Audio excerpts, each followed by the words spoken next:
My name is Naresh. Couple of weeks back, I read an article about you stating that Sri Lankan government has sent you a letter stating that Lord Sri Ram is their Aradhya Daiva, and 80% of Sri Lankans are Buddhist, but still they believe Lord Sri Ram is their Aradhya Daiva. But why is that vice versa in the case of Indians? Could you please elaborate on the letter which you received? Yes, it's because the Sri Lankan government came to know that I was fighting this case in Supreme Court on the Ram Setu.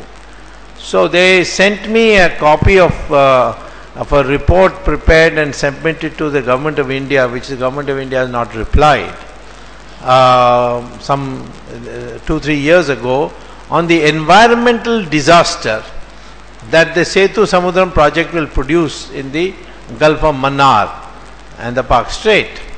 So they sent me this report, and the government, and they have a right to object, because under the United Nations Law of the Sea, which was adopted in 1968 or 72, I forget the year, that law says that if any dredging or construction is done within the 25 kilometer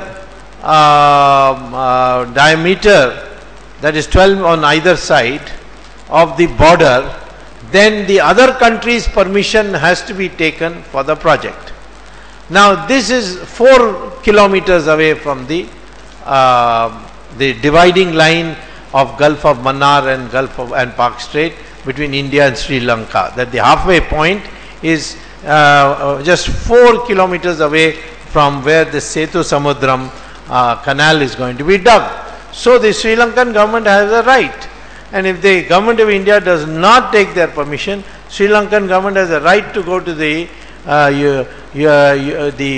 International Court of Justice and file a suit against India. So therefore their report objecting to it has some legal basis.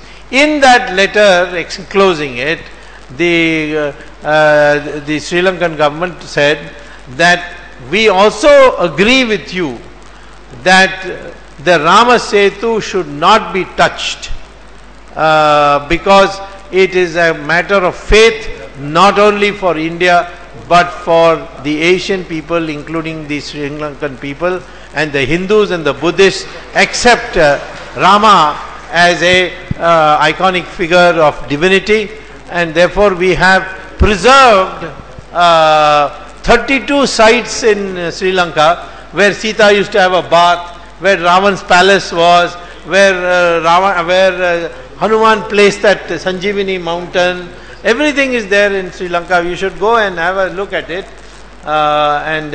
Hopefully the case is coming up on the 7th of January, and if I get I'm there, the question of Ram Setu now is not the issue. The issue is whether it should be declared as a national monument.